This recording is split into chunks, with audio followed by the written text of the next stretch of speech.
My name is Emily, and I'm 44 years old. I work as a TV broadcaster while my husband, Tom, also 44, runs a photography studio. We began dating in high school and tied the knot at 26. Being each other's first love felt natural, as if fate had guided us together without ever considering anyone else. When I was 25, I tragically lost my parents in an accident. It's hard to imagine how I would have coped without Tom, who became like family to me. After we got married, Tom moved into the house my parents had left me. Having him there made me feel protected, as if I still had both my parents by my side. 2 years into our marriage, we were blessed with a son, and our happiness only grew. Tom proved to be an incredibly supportive partner, sharing household chores and childcare responsibilities equally. He was the epitome of an ideal husband for a working couple. However, my mother-in-law, Jen, didn't share the same sentiments. She found it unsettling that Tom, a man, took on household tasks. This became evident around 10 years ago when our son started elementary school. Since the after-school care ended earlier, we relied on Jen's help to pick up our son, who wasn't old enough to stay home alone yet. Additionally, with Steve, my father-in-law, retired and at home, Jen had more free time. Jen, who had always been a traditional housewife, couldn't fathom seeing Tom in the kitchen. She'd mutter remarks like, "A man shouldn't be in the kitchen," or, "I can't believe this." Our generation would never imagine such a thing. Even during my first visit to their house, Jen couldn't resist asking if I planned to quit my job. Her mindset was stuck on the idea that women should be housewives, and she seemed disapproving of my glamorous job as a broadcaster. However, Tom, who had known my passion for broadcasting since our high school days, always supported my dreams. I wholeheartedly supported Tom's dream of becoming a photographer, and working together felt entirely natural to us. We navigated the challenges of nursery school together, but just as we thought elementary school would bring some ease, we encountered the inflexibility of after-school care. This situation forced us to lean more on Jane for assistance. As Jane began to frequent our home, she couldn't resist making comments about the household chores. "The laundry isn't folded properly," or "Isn't this cleaning a bit sloppy? There's dust over there," she'd remark. Tom, ever nonchalant, would respond with ease, "Oh, I'm in charge of the laundry. Is that not okay? Or it's fine. No one dies from a bit of dust." Yet she persisted, complaining to Tom behind my back, questioning his willingness to take on domestic tasks. Despite her critical nature, Jane's help was appreciated, so I chose to listen without confrontation. On the other hand, Jen, with her old-fashioned views, surprisingly embraced modern technology. She boasted about being the only one among her friends to own a smartphone, utilizing it for various tasks. "See, you can do this kind of thing so easily now," she'd say, advocating for convenience. Our family relied on a delivery service for our weekly shopping, which seemed to irk Jane. "You should just go shopping yourself," she'd insist, deeming the delivery fee wasteful. However, when she discovered the convenience of online ordering, she encouraged me to follow suit. "Why don't you do this, Emily? Ordering on paper is so old-fashioned," she'd urge. During Jane's late-night stays, as Tom and I prepared dinner, she'd excuse herself, citing the need to return home for Steve's meal. "He won't eat if he's alone," she'd claim, leaving us to ponder Steve's inability to handle any household chores. "Tom, how is it that you, raised in such an environment, are so cooperative with household tasks?" she'd question, unable to comprehend his willingness to share responsibilities. I once asked Tom why he was so diligent with household chores, and he confided that his mom often complained about his dad's lack of help. Determined not to face similar grievances, Tom made a conscious decision to share the load when he got married, learning from his parents' negative example. Interestingly, Jan, Tom's mom, seemed to have a different perspective. She was irked by her husband's reluctance to do housework, yet found it amusing that her son willingly pitched in. It was perplexing to me, but I chalked it up to Jan's tendency to grumble, so I kept my distance. Little did I know, Jan felt so cornered that she resorted to drastic measures, like attempting to sell our house without permission. That summer, I was presented with a rare opportunity by my company, a 2-month business trip overseas to cover a sports broadcast at the World Championship. It was a career milestone I couldn't turn down. When I consulted Tom, he was swamped with his own tasks but assured me of his support. However, he expressed uncertainty about managing our son John on his own. Sensing my dilemma, Jan offered to step in. Despite my reservations based on past experiences, I had no other viable options, so I reluctantly entrusted John to her care. We contemplated having Tom and John stay with Tom's parents, but the logistics of commuting to school from there posed a challenge. Ultimately, Jane agreed to stay at our house during weekdays to oversee things. With everything arranged, I embarked on my business trip, successfully completing the sportscasting work and advancing my career, albeit exhausted and relieved upon my return to the U.S. As I arrived at my house on a weekday afternoon, lugging a heavy suitcase, I was met by Jane at the entrance. She seemed oddly eager, as if she had been waiting for me. Just as I was about to express my gratitude for her help in looking after the house during my absence, she dropped a bombshell. "This house sold for $300,000, of taking the full amount," she declared matter-of-factly. My tired mind struggled to process her words. "Our house sold?" I asked in disbelief. Jane's eyes sparkled with excitement as she confirmed, "Yes, this house." No, I mean, we don't own a house." Confusion clouded my thoughts as I tried to comprehend the situation.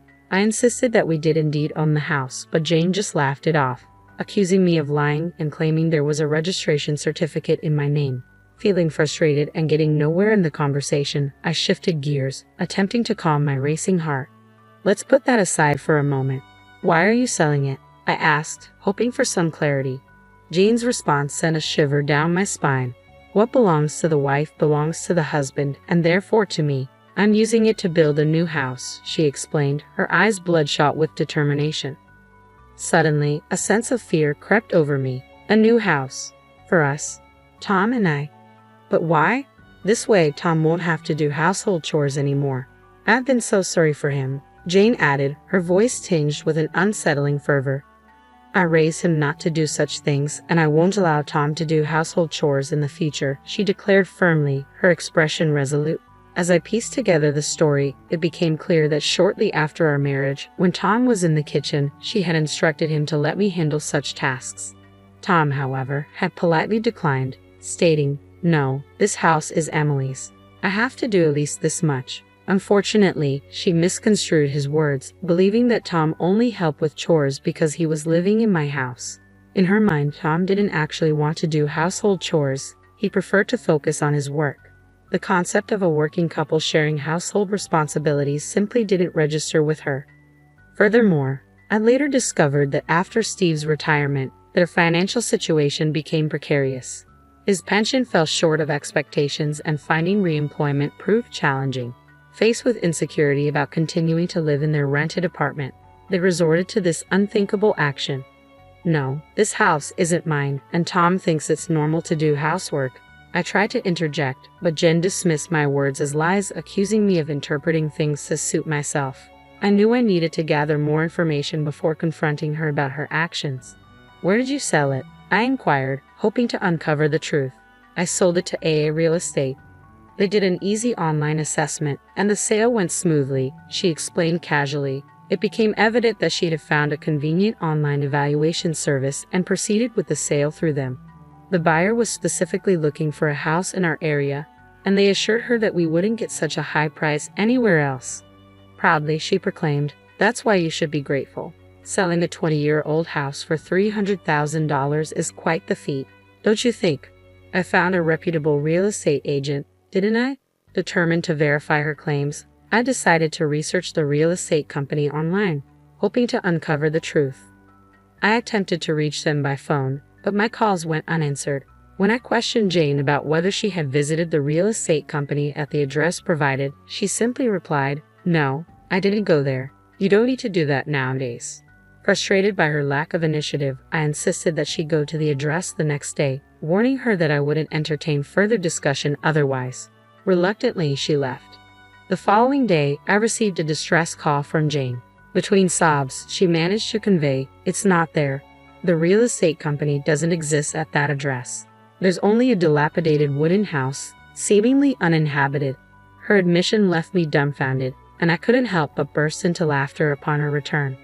Jane explained that in my absence, she had stumbled upon a house registration certificate in my name and mistakenly believed she could sell the house. She then engaged a real estate agent, who shamelessly assured her that even if she wasn't the owner, possessing the certificate was sufficient. Some people pass away, after all. they callously remarked, requesting our family register and signature certificate. Naively trusting their assurances, Jane provided all the requested documents. When the agent found a buyer, they demanded a deposit, half of the commission fee. Without hesitation, Jane transferred $4,800, half of the $9,600 commission on the supposed $300,000 sale. I dialed the police to shed light on the situation, and soon, 2 officers arrived at our doorstep. They enlightened us about the prevalence of internet fraudsters posing as real estate agents, a scheme that has become increasingly common. These scammers offer free property valuations, demand official documents, introduce a supposed buyer, collect a fee, and vanish into thin air. With numerous vacant houses and the ability to fabricate addresses for document delivery, such frauds have proliferated. The officers delved into the matter, questioning Jane, who trembled under their scrutiny. "Let me clarify," one officer began. "The house deed you provided belongs to your daughter-in-law, correct?" Jane, realizing the gravity of her actions, faltered, admitting to her mistake. However, her attempt to deflect blame was swiftly countered by the officer's incredulous remark about the absurdity of selling someone else's property. Flushed with embarrassment, Jane hastily fabricated an excuse, claiming that I had requested the house to be appraised for sale. Turning to me for confirmation, the officer seemed to sense the truth in my denial. Sensing Jane's desperation, he admonished her, emphasizing the recklessness of her actions. The officer then questioned the authenticity of the deed registration she had submitted. When she admitted that it was the original document, his astonishment grew. He turned to me, seeking my decision on filing a theft report. I replied with a firm no. That document was invalid. In fact, the house had already been sold to someone else.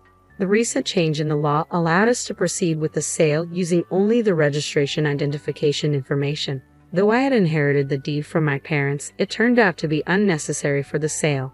Unaware of this, Jane assumed I still held ownership of the house. Typically, real estate agents would handle or request a copy of the deed for verification. However, fraudsters operated differently, bypassing such procedures.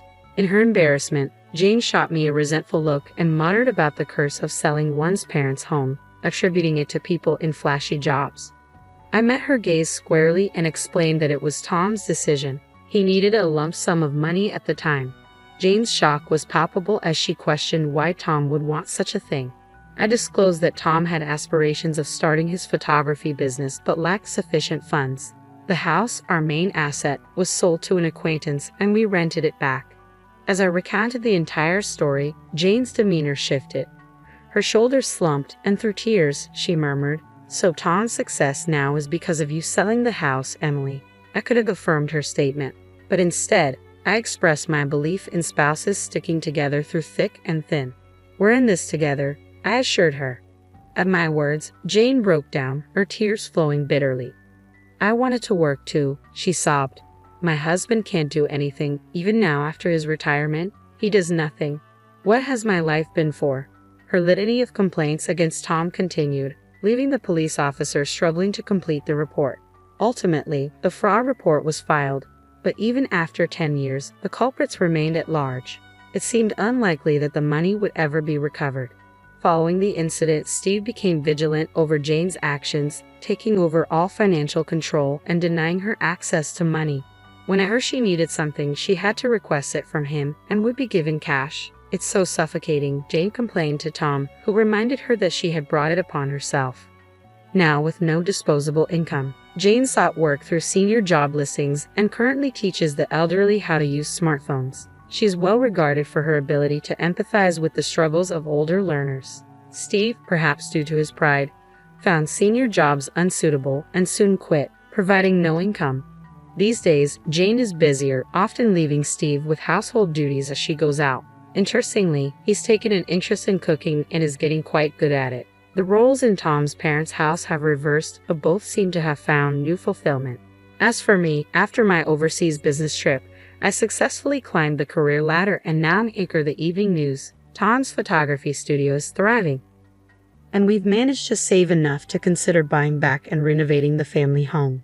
We're grateful to our acquaintance for allowing us to keep the house despite the outrageous incident. It worked out well for Tom's parents in the end. Our son is turning 17 and approaching adulthood, so I shared this story with him as a cautionary tale about internet fraud. However, to preserve his grandparents' dignity, I've kept the part about them trying to sell our house a secret.